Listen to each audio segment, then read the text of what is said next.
Bonsoir à tous, bienvenue pour le 7e podcast des supporters de l'ETG, de retour après cette petite pause internationale. On a laissé passer un peu de temps pour pouvoir parler de Guingamp. On a très très bien fait parce qu'il y a beaucoup de choses à raconter.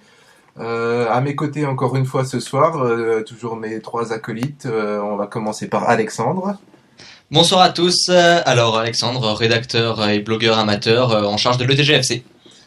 On continue par Fred. Bonsoir tout le monde, Fred, quotesavanfans.net. Voilà, et pour terminer, Arnaud. Bonjour ou bonsoir à tous, Arnaud, @TeamETG sur Twitter. Voilà, impeccable. Que des grandes sommités qui discutent de l'ETG. On a plein de choses à raconter. Ça va être assez amusant ce soir puisqu'on va donc débattre du prochain match contre Guingamp. On va se focaliser pour une fois sur un seul match. Ça va être très très bien. Parce qu'il y a plein de choses à raconter. On va commencer tout simplement parce qu'on a eu aujourd'hui la vérification un peu du groupe qui recevra Guingamp samedi soir, les 18 nommés, parmi lesquels on a eu la confirmation que Marco Ruben et Fabrice Erret n'en faisaient pas partie, n'étaient pas encore prêts. Donc on va pouvoir en parler. Est-ce que quelqu'un veut parler des absences, des blessés, des suspendus ? Je vais commencer, après je laisserai la parole aux autres. Donc c'est vrai que du coup avoir 3 suspendus, 3 blessés, 3 joueurs à la reprise, ça fait déjà 9 joueurs. Quand on compare ça par exemple à une équipe type, ça fait quasiment la totalité d'une équipe. Donc c'est vrai que du coup, autant d'absence va ampute déjà le groupe et va beaucoup peser.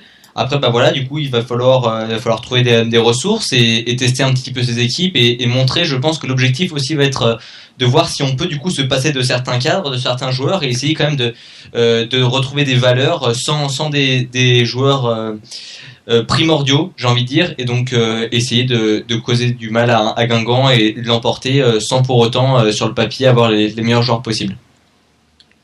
Arnaud, tu penses quoi toi du fait que en fait parmi ces absences finalement c'est pas tant le fait que ça soit des absences ou des suspensions, c'est qu'il y a quand même de nombreux joueurs qui ont beaucoup de matchs à leur actif cette saison, qui ont eu donc la confiance de Pascal Duprat. J'entends par là Barbosa, Laquet, même Bertoglio.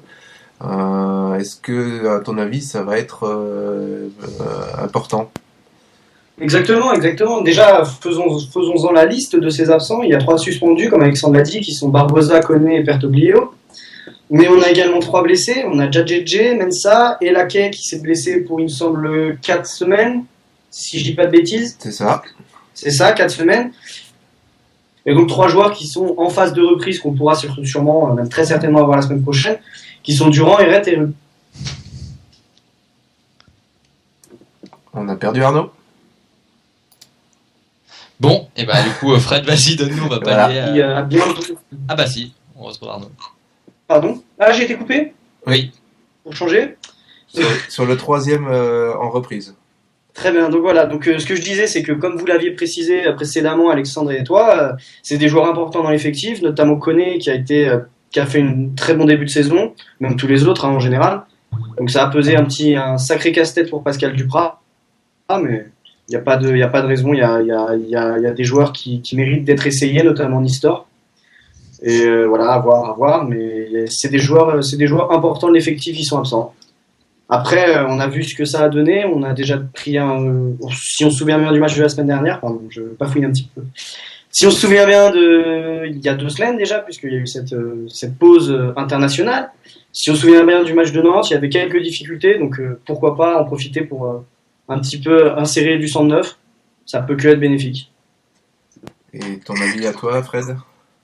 Avec le groupe qu'on a, qui est de 25 à 30 joueurs, même si les absences sont nombreuses, il n'y a pas de quoi se faire peur. Je pense que de toute façon, on aura une équipe compétitive. Et puis derrière, ça permettra aussi à d'autres de pouvoir se montrer, qui ont eu depuis le début de saison un faible temps de jeu, voire pas du tout. Par contre, du coup, pour en revenir avec ça, c'est vrai on est un petit peu optimiste en disant qu'il y a beaucoup de joueurs qu'on aimerait voir jouer, mais c'est vrai que quand j'ai appris que déjà premièrement que la caisse blessait et surtout que Iret et Ruben ne revenaient pas, alors que on avait quand même annoncé des reprises assez courtes au moment de leur blessure, je crois que c'était 2-3 semaines, et on voit que ça commence à traîner un petit peu, il commence à y avoir un petit manque parce que je comptais du coup un petit peu sur ces deux joueurs-là, donc Iret et Ruben, pour redynamiser l'attaque parce que Eret avait été très très très intéressant d'un point de vue offensif en tant que milieu gauche, et Ruben, ça aurait mérité de s'essayer, sachant que ça a l'air d'être un attaquant de qualité qui mérite du temps de jeu.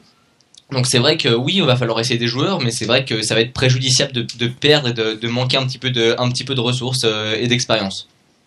Ok. Arnaud a très bien introduit le deuxième point qu'on voulait aborder, c'était le fait que l'équipe va forcément tourner, mais ça peut être une chance dans le sens où les joueurs qui ont moins de temps de jeu ont peut-être envie de démontrer ils le méritent aussi de jouer. Mais par contre, dans l'autre sens, c'est qu'ils ont annoncé une prise de conscience et du travail défensif pris et fait pendant cette trêve internationale, et donc on peut se dire que ce travail-là a été fait avec tout le monde et pas forcément sans les quelques absents. Donc la question que j'ai envie de vous poser, c'est le fait qu'il va y avoir beaucoup de rotation ce week-end. C'est plutôt une chance collective ou plutôt un problème collectif? Arnaud, tu avais commencé là-dessus. J'avais commencé là-dessus et d'un avis personnel et tout à fait subjectif, je pense que ça peut être une chance. Ça peut être une chance. On sort d'un match délicat et ça peut que permettre à certains de se reposer, ils ont déjà eu le temps de se reposer, mais de se remettre en question et à d'autres de se montrer. Parce que forcément, si on sort un très bon match ce week-end, ceux qui étaient titulaires il y a 2 semaines, qui ne l'étaient pas ce week-end, vont peut-être se remettre en question et puis faire avancer le groupe ensemble. Je pense qu'il n'y a pas de secret dans le foot, hein. Si on avance, c'est que c'est grâce aux remises en question et grâce au travail. Et c'est toujours bon de savoir sa place sur la sellette, comme on dit. Ouais, Fred, par contre, effectivement, ça peut être une bonne chose, mais on s'aperçoit que nos lacunes sont principalement défensives, et on va l'aborder ensuite. C'est probablement la partie de l'équipe qui va pas trop changer, c'est plutôt la partie offensive qui va changer. Alors toujours par rapport à cet argument-là, qu'est-ce que t'en penses toi, savoir si c'est une chance ou pas? Si on a un groupe qui est de qualité, comme on l'a assez souvent entendu, je pense que ça peut être une chose positive. Ça va permettre d'insuffler un petit vent de fraîcheur avec les nouveaux entrants. Ils voudront marquer des points, donc il y a du positif à attendre, mais maintenant, voilà, c'est écrit sur le papier, mais il faudra le démontrer sur le terrain. Alexandre, est-ce que tu veux terminer sur ce point? Oui, bah du coup, le fait qu'il y ait des nouveaux, hein, c'est sûr qu'ils vont vouloir, s'ils sont titularisés, parce que je pense que Pascal Duprat va pas non plus vouloir trop prendre du risque, il va quand même partir avec une équipe type et boucher les trous avec certains nouveaux joueurs, il va pas faire un 11 totalement fantasque avec que des joueurs qu'on n'avait jamais vus. Donc c'est vrai que ces joueurs-là et puis ceux qui rentreront en cours de match vont vouloir prendre des points, vont vouloir faire leurs preuves. Ça va permettre de mettre un petit peu de fraîcheur, d'insouciance, un petit peu de folie. Que les vieux n'ont pas. Enfin, c'est quand même des points de vue différents et des styles de jeu différents entre ceux qui ont beaucoup d'expérience, entre par exemple Barbosa, Sorlin, et puis des gens comme Nsikulu, Bokara, Baouya, etc. Et puis voilà, le fait que si ces joueurs puissent prendre des points maintenant, ça peut faire tanguer les hiérarchies, et voilà, du coup ça peut entraîner, comme vous l'avez très bien dit, les remises en question, ça peut faire un petit peu basculer le groupe, ça peut du coup, les concurrences vont peut-être pousser aussi le groupe vers l'avant. Après, ça c'est dans le meilleur des cas. Il y a aussi les jeunes qui vont peut-être se mettre trop de pression, qui vont passer à côté de leur match. C'est vrai qu'on va attendre quand même beaucoup d'eux, surtout sur un match à enjeu. On en parlera plus tard, je pense, mais sur un match comme ça où on est un petit peu au pied du mur et que faut plus trop attendre avant de remarquer, avant de gagner encore des matchs. Et donc ça va être un petit peu compliqué, mais voilà, je pense qu'ils en ont le potentiel, et à eux de montrer qu'on a tort, mais qu'on a raison. Ok. On va passer tout simplement au petit débat sur le 11 de départ qu'on va souhaiter ou qu'on imagine qu'il sera. On en a pas du tout discuté, donc on ne sait pas du tout si on va être d'accord ou pas. Moi, j'ai fait une petite proposition de 11 de départ sur la page Facebook et sur le blog de TG Blog. On va partir de là et vous allez un peu travailler par rapport à ce 11 de départ. Bon, je pense qu'on est tous d'accord pour que ce soit Hansen qui va garder les buts. Hein. Je pense qu'il n'y aura pas trop de surprises, pas trop de débat là-dessus, puisque on disait Bertrand Laquet est blessé. C'est donc Salamone qui sera en remplaçant. Il y avait un petit doute là-dessus. Ensuite, y a-t-il débat sur la ligne défensive est-ce que ça sera la même qu'à Nantes, c'est-à-dire Sabali, Mongongu, Angoula, Vass? Est-ce que quelqu'un imagine autre chose ou souhaite autre chose? Non, moi je pense pour moi en tout cas, je pense que c'est avec ça que ça va partir. Je pense. Hein.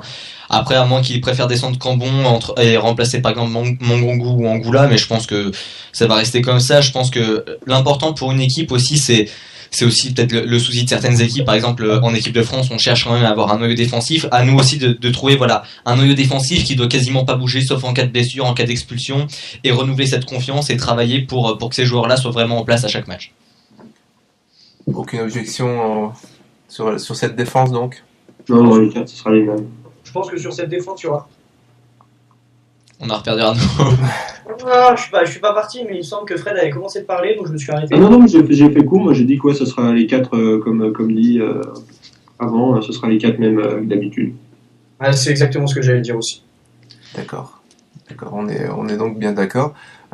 C'est là que les choses vont se compliquer. Donc, on imagine aussi qu'Olivier Sorlin sera sur cette feuille sans aucun problème, le capitaine. Voilà. Mais en général, comme on joue avec deux milieux défensifs, qui voyez-vous, ou alors sur un autre schéma, qui voyez-vous suppléer Olivier Sorlin? Peut-être commencer par Arnaud. Moi, ce que j'imaginerais, d'ailleurs, il me semble que c'est ce que vous aviez dit vous aussi plus ou moins, serait Bocara qui pourrait jouer ce rôle, ou éventuellement Maxime Blanc. Mais je pense pas que ce soit réellement son rôle. Il a joué à ce poste-là récemment, mais je pense pas que ce soit réellement son vrai poste. Donc je préférerais voir Bocara. Mais on n'est pas à l'abri de voir Maxime Blanc. Pascal Duprat c'est tout à fait possible qu'il le fasse députer à ce poste-là. D'accord, ça c'est souhaité ou imaginé? C'est souhaité. Et imaginé. Imaginé, d'accord. Fred, ton avis, toi? Moi, je pencherais pour un duo Bocara-Sorlin. Juste par curiosité, parce que j'ai envie de voir ce que le joueur va donner après tout ce qu'on a entendu et vu de lui. Maintenant, je pense que dans la réalité, je verrais plus Pascal Duprat associé Cambon à Sorlin. D'accord. Et avec le joueur au-dessus de ces deux joueurs-là, je mettrais bien Maxime Blanc, qui serait un peu le relayeur pour servir sur les côtés les offensifs.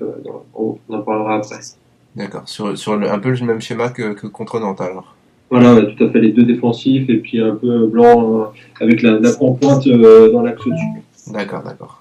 En 4-3, hein, donc. Voilà, oui. Au niveau tactique, pour moi, je pense qu'on ne changera pas, à mon avis. Ça m'étonnerait qu'on fasse de la révolution là-dessus. Ok.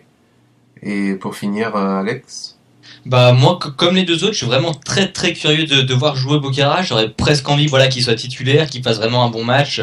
Je pense que j'attends aussi beaucoup de lui. Je pense que je suis pas le seul parce que vu que Fred et Arnaud ont aussi voulu le voir. Après, faut pas oublier qu'il y aura Thierry sur le banc. Je pense pas qu'il va débuter. Je suis même pas sûr qu'il joue. Moi personnellement, je préférerais voir Bocara, sachant que Thierry, on sait ce qu'il vaut, même si on sait ce qu'il vaut justement. Et ce match serait peut-être un petit peu le match type pour essayer des choses sans toutefois quand même se mettre en danger. Mais je pense que classiquement, on aura Cambon Sorlin, pour enchaîner avec son entrée intéressante face à Nantes. Je pense c'est vrai qu'il avait été l'un des moins mauvais face à Nantes. D'accord. Personne ne parierait donc sur une titularisation de Tibi, étant donné qu'ils sont relativement complémentaires avec Sorlin. Ils ont l'habitude de jouer ensemble. Le problème de Tibi, je pense que c'est surtout un problème personnel, un problème interne, c'est pas un problème sportif, puisqu'il a été longtemps entre guillemets puni. Donc j'ai un peu de mal à le voir titulaire. D'accord. Trop long séjour à l'ombre pour revenir comme ça. Et surtout que Pascal Duprat est quand même quelqu'un qui joue beaucoup de l'affect.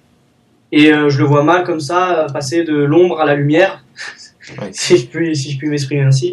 Mais passer de l'ombre à la lumière et de rien du tout à titulaire. Oui, Ça va se faire progressivement, la confiance va revenir entre les deux progressivement. Et d'autant qu'il a pas mal, à l'inverse, brossé Cambon depuis le début de saison, même s'il ne faisait pas forcément jouer. Donc, à l'affect, Cambon a marqué des points en tout cas. Ensuite, pour est-ce qu'on discute de l'attaquant ou de l'attaque vraiment? Berigo tout seul, Oui, bah ça c'est une évidence, je pense. Oui, je pense que là, il n'y a pas trop de suspense. par d'accord. contre, c'est sur les ailes que c'est peut-être un petit peu plus discutable. Voilà, Ouais, ça peut être intéressant. Ouais. c'était Vas-y, Arnaud. c'est sans doute autant on voit à peu près tous Cambon à côté de Sorlin, même si pas mal qui espèrent Bocara. La ligne de 3 plus offensif et plus mystérieuse, et je pense qu'il va y avoir à peu près autant de choix que de personnes, donc on va peut-être faire tout simplement un par un, commencer par Fred. Donc oui, comme je disais, Blanc dans l'axe au-dessus des deux défensifs, avec sur les côtés Nistor et Bénézet. Nistor parce que je pense qu'il peut avoir un peu le rôle qu'a Barbosa d'habitude, c'est-à-dire quelqu'un qui va avoir le pied en feu, qui va avoir a priori un bon pied gauche pour servir, donner des caviars à nos autres joueurs. Donc j'espère le voir débuter sur ce match. D'accord, Nistor, Blanc, Benezet pour Fred. Alex. Bah écoute, moi voilà, je laisserai Blanc en 10, donc en meneur de jeu, parce que je pense que c'est là qu'est sa place. À droite, Benezet aussi. Même si c'est vrai qu'en début de saison, Pascal Duprat il l'avait recruté, il parlait du gauche du coup pour dépanner un petit peu Cédric Barbosa, mais finalement à droite il colle bien, et à gauche, je pense que dans l'idéal ça va être Sougou qui sera mis, mais moi j'aimerais bien voir Clark Nsikoulou, parce que voilà, c'est mettre un petit peu de jeune, un petit peu d'insouciance, un petit peu de fraîcheur à gauche, il va tenter des choses, il va vouloir bien faire. Sa rentrée, je crois, contre Reims, la saison passée, je crois qu'il avait été sur cette aile-là, et puis il avait entraîné un but. Donc je pense que voilà, c'est intéressant de faire débuter un jeune un match et pas le faire jouer 10 minutes à la fin en disant vas-y, tente ce que tu veux, tente une roulette dans les 10 derniers mètres et essaye de marquer n'importe comment. Ça serait plutôt une confiance sur vraiment une grande période, donc sur 90 minutes, voir un petit peu moins s'il est fatigué, et espérer qu'il fasse une bonne prestation. Ok, alors Nsikoulou, Blanc et Benezet. Oui, voilà. Ok, et pour finir Arnaud. Alors, on va rester sur un principe, ce que je veux moi et ce que je pense qui se passera. Ok. Ce que j'apprécierais, ce serait un Nsikoulou à gauche. Ah. Ce serait, ouais, j'ai pas trop le choix. Un Blanc en numéro 10 en centre, et un Sougou à droite. Ça, c'est vraiment... Sougou à droite? Sougou à droite, oui, Sougou à droite, oui, tu as bien entendu. D'accord. Mais c'est ce que j'aimerais. Après, je reste lucide, et je pense que ce qu'on aura, ce sera surtout un Benezet, peut-être à droite, même sûrement à droite, un Escobar en 10. J'ai bien peur que Blanc ne jouera pas, j'espère le voir jouer, mais je pense que Pascal Duprat fera confiance à Escobar. Et à gauche, peut-être un petit mystère entre Sougou et Benezet. Voilà, mais c'est... Pourquoi est-ce que toi tu voudrais mettre Sougou à droite? Enfin, c'est toi le pro marseillais, mais du coup pourquoi tu le mettrais à droite toi plutôt? Bah parce qu'il a longtemps, il a joué à droite à Marseille. Bon, après ça veut strictement rien dire, hein, mais il est apte à jouer à ce poste-là. Il est droitier, donc moi je pense que c'est un rôle qui lui convient. Les ailes c'est indéniable pour lui, on verra pas en 10 ni en 9. Et à droite il a déjà joué à droite. Et il me semble qu'en Roumanie il jouait à droite également. Donc il a des bases de ce poste-là, et je le verrais bien évoluer à droite. Ok, donc comme prévu, plutôt des avis relativement différents. Pourtant, il n'y a pas tant de joueurs et de combinaisons possibles, mais on constate qu'il y a quand même pas mal de choix possibles. Je vais poursuivre avec les quelques commentaires qu'on a reçus sur Facebook concernant ce 11 de départ. Jérémy qui voit Sougou à la place de Blanc par rapport à dans l'axe donc, lui. Et Nsikoulou à la place de Sougou, donc Nsikoulou à gauche. Donc pour Jérémy, c'est Nsikoulou, Sougou, Benezet. Lucas qui parle également de l'association entre Sorlin et Bocara, qui voudrait aussi Thiebi en disque en fait. Donc c'est son choix. Ensuite, Michael qui souhaiterait Nistor dans l'axe en 10. Et Hugo qui nous parle de Thiebi à la place de Cambon, donc Thiebi Sorlin en milieu défensif, et qui voudrait voir Bocara et Escobar et Benezet en 10. Donc voilà, c'est les quelques avis qu'on a. Encore une fois, on voit que c'est assez varié. Est-ce que vous avez des réflexions par rapport à ces quelques avis?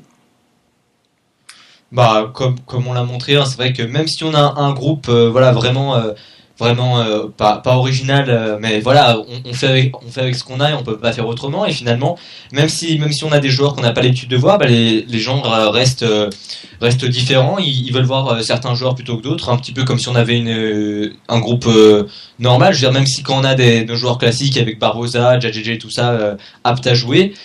Bah, les gens ont toujours des avis différents, donc c'est bien qu'on reste comme ça ici, que les gens veulent pas simplement limiter la casse en essayant de garder les titulaires le maximum possible et faire jouer le moins possible les jeunes et ceux qu'on n'a pas l'habitude de voir, donc c'est intéressant. Ok. Pas d'autre avis? Moi, je suis assez surpris d'entendre quelqu'un qui souhaite Chibi en numéro 10. Ouais. Alors pourquoi pas, hein, c'est un avis comme un autre, un avis, il n'y a pas d'avis plus respectable que d'autres, mais ça me surprend. D'accord, alors son argument c'est que c'est un bon relanceur. C'est un bon relanceur, ouais, je suis dans la page, je suis allé vérifier ça, oui, en effet. Voilà. C'est un bon relanceur, d'accord, ok. Bon, bah très bien. Et est-ce qu'on pourrait pas essayer de mettre Salamon en 9 devant le but, essayer de faire une déviation? Bah écoute, c'est vrai que s'il relâche le ballon comme la dernière fois, ça peut être pas mal. Ça peut être intéressant, il va apporter aussi de la fougue et son inexpérience. C'est oui, précisément ça. Trêve de plaisanterie. Alexandre, tu voulais faire une présentation de Guingamp ou qu'est-ce que tu connais de Guingamp ou alors quelqu'un d'autre qui connaît cette équipe de Guingamp? Bah, juste avant qu'on parle du dernier sujet, donc la victoire obligatoire face à Guingamp, c'est vrai quand même qu'on peut regarder et rappeler un petit peu les stats. Donc Guingamp est actuellement 13e juste devant Lyon à 2 points de nous. C'est une équipe qui est très très faible à l'extérieur parce qu'il me semble qu'elle a gagné qu'un seul match et qu'elle a perdu pas mal de fois. Elle a pris qu'un seul point. Donc elle a fait un seul nul et 3 défaites en 4 matchs joués à l'extérieur. Donc ça finalement ça pourrait être un bon point pour nous. Mais contrairement à nous qui marquons 10 buts et on en prend 17 en championnat, eux ils en marquent 12 et ils en encaissent 10. Donc c'est quand même une équipe vachement équilibrée alors que nous on a vraiment un gros déséquilibre en défense.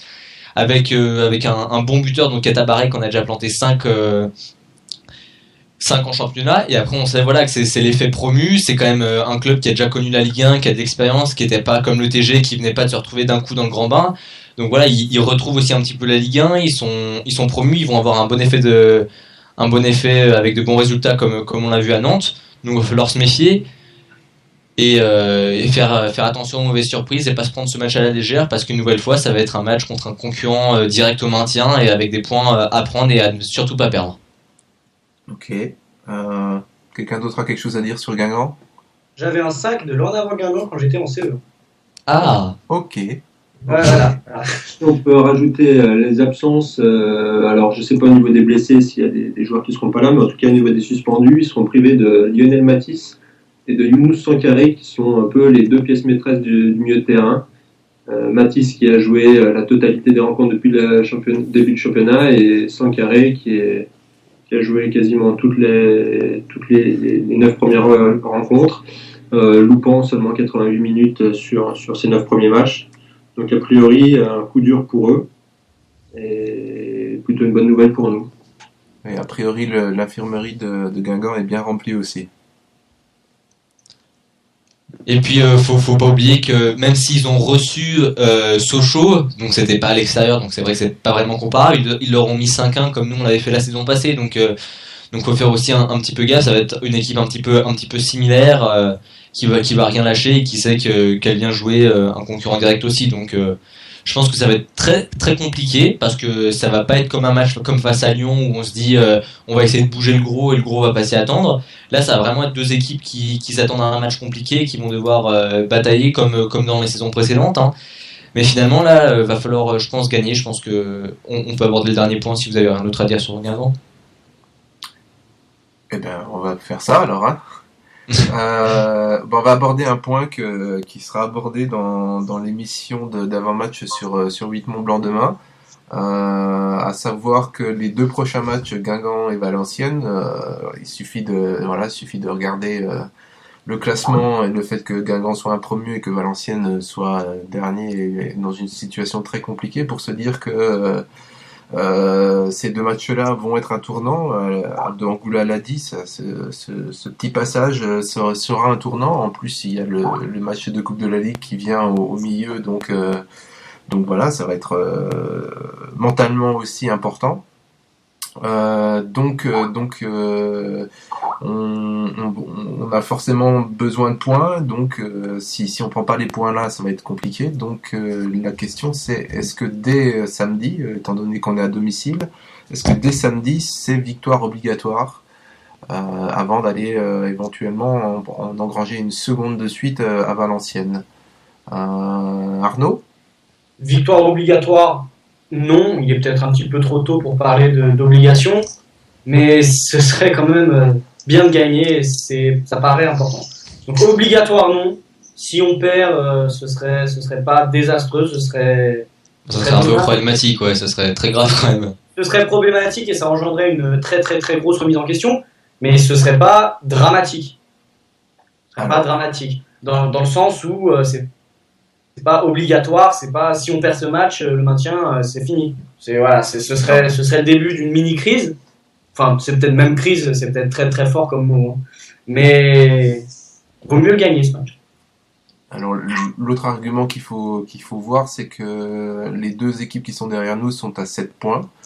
Donc autant dire que la possibilité de se retrouver relégable existe aujourd'hui, enfin ce week-end, alors que ça faisait un certain temps qu'on était assez tranquille par rapport à ça. Fred, victoire obligatoire? Ah oui, bon, jouer à domicile égale victoire obligatoire. On est dans une spirale un peu négative, ça fait 4 matchs qu'on gagne pas. On reste sur 2 nuls, 2 défaites. Notre dernier match victorieux à la maison, il n'y en a eu qu'un cette saison, c'était contre Lyon le 31 août. Donc ça commence à faire long. Face à un promu qui sera diminué au Parc des Sports, faut pas viser le match nul. C'est uniquement les 3 points qui doivent être envisagés et faire tout pour mettre en œuvre pour arriver à cette victoire qui va nous faire du bien. Et quel est l'avis d'Alex? Du coup, victoire obligatoire, voilà, je vais rejoindre les autres en disant que non, c'est pas, surtout Arnaud, parce que Fred a plutôt dit victoire obligatoire. Victoire obligatoire, non, parce qu'on va avoir un groupe vraiment très différent du groupe habituel. Mais voilà, ça serait intéressant. Moi, je souhaite surtout qu'on retrouve nos valeurs, qu'on retrouve notre jeu, qu'on retrouve ce qu'on faisait en début de saison et pas seulement s'arrêter à ce qu'on a fait face à Bordeaux, qui était encourageant mais sans plus. Voilà, je veux vraiment retrouver, malgré un groupe un petit peu différent, de l'envie de jouer au football, des occasions, quitte peut-être à prendre un but, mais peut-être en marquer 2. Voilà, je veux vraiment me faire plaisir un petit peu en regardant ce match et pas avoir envie d'éteindre la télé ou de quitter le stade, comme ça peut être le cas par exemple face à Nantes. Et après, c'est vrai qu'on reçoit un concurrent direct au maintien. On a quand même une bonne équipe, on va pas se mentir, on a de quoi les battre. On est à domicile, on sait que sur ces 2 matchs-là, on peut prendre 6 points qui pourraient nous faire un gros bond au classement. Je parle aussi après du match face à Valenciennes qui sera aussi très très important. Donc pour laisser la zone rouge à distance et pour pas se laisser rattraper par Lorient et Ajaccio. Donc victoire obligatoire, non. Prise de conscience collective, on l'espère. Un travail défensif aussi, j'espère qu'il sera visible. Donc on attend quand même beaucoup de ce match, qui sera quand même un match test, un match où on pourra vraiment juger l'équipe et se dire un petit peu où on en est, par exemple, parce que vraiment ça commence à être problématique et où on peut s'inquiéter, ou finalement s'il y a vraiment des choses qui méritent d'être approfondies et qui ont été intéressantes. Donc j'attends encore une fois beaucoup de ce match. C'est vrai que depuis le début des podcasts, je crois qu'on l'avait dit quand même déjà quelques fois qu'on attendait beaucoup des matchs, mais finalement quand on a une équipe dans des situations pareilles, il faut attendre un petit peu tous les matchs et les prendre un par un. Ok. Alors pour terminer, j'ai une petite dernière question à vous poser complémentaire. On les rejoue 9 jours après en Coupe de la Ligue. Est-ce que selon vous, ça peut avoir une importance? Est-ce que on peut déjà commencer à travailler sur le deuxième match dès samedi? Quelle est l'importance selon vous de la relation entre la proximité entre ces deux matchs-là? Fred? Là, je pense que ça va être. Faut pas trop se poser la question de savoir quand est-ce qu'on joue ou pas. Faut prendre les matchs les uns après les autres, l'adversaire l'un après l'autre. Et puis, de toute façon, avoir la même philosophie pour chaque rencontre et pas commencer à calculer. Voilà, chaque match doit être pris avec le même optique de gagner. Donc, rien de spécial vraiment à dire là-dessus. Alex? Oui, bah c'est vrai que c'est un petit peu court pour faire des liens qui serviront à rien, parce que c'est pas parce qu'on les bat ou qu'on perd qu'on va pas gagner là-bas ou qu'on va perdre là-bas, sachant que ça sera à l'extérieur. Ce qu'on peut par exemple peut-être rapprocher un petit peu, c'est que sur des matchs de Coupe de la Ligue, je pense, on va avoir une équipe remaniée avec des tests de Pascal Duprat, donc là on va avoir quand même une bonne ébauche, parce qu'il y a plein de joueurs qu'on n'a jamais vus, et en Coupe de la Ligue, il y aura aussi des nouveaux qui seront lancés, enfin donc c'est dans ce cas-là, je pense qu'on peut vraiment comparer peut-être ces deux matchs, et donc donner par exemple suite à certains joueurs qui ont été bons, mais qui ne seront peut-être pas retenus par exemple face à Valenciennes après, et après les faire rejouer à Guingamp pour confirmer un petit peu. À part ça, voilà, faut prendre les matchs séparément, surtout que là ça va être de la Coupe de la Ligue. Personnellement, j'aimerais faire un bon parcours en Coupe, peut-être comme l'an passé. Là c'est vrai que c'est la Coupe de la Ligue, c'est un petit peu différent, mais c'est toujours intéressant. Après voilà, je préfère sacrifier la Coupe de la Ligue et me maintenir qu'aller me cramer à Guingamp au stade Pokémon et perdre le match et perdre des joueurs, perdre de l'énergie, perdre de la confiance, etc. Ok. Tu vas pas faire que des amis, je pense, avec cette petite. Ça va, c'est en fin de podcast. Les gens arrêteront juste avant ça. Et peut-être quelque chose à rajouter, Arnaud? Ouais. Merci Arnaud. Bon bah voilà, je pense qu'on a fait le tour de la question. On rappelle éventuellement un peu l'opinion sur le 11 de départ, parce que voilà, pour une fois il y avait vraiment à débattre là-dessus. Globalement une défense, enfin même une défense où tout le monde est d'accord avec Hansen, Sabali, Mongongu, Angoula et Vass. Sorlan a déboulonnable au milieu défensif. On voit pas mal Cambon se mettre en place, mais on voit aussi, on aimerait bien voir Bocara l'accompagner. Ensuite, au milieu offensif, plein de combinaisons possibles entre Sougou, Blanc, Benezet, Nistor et Nsikulu. Je pense que dans ce lot-là, il y a peut-être Blanc et Benezet qui sortent un petit peu plus dans nos opinions. Et devant, la déboulonnable aussi actuellement, en tout cas, Berrigo. Ça serait bien que Berrigo sur un match comme ça se remette un petit peu à marquer.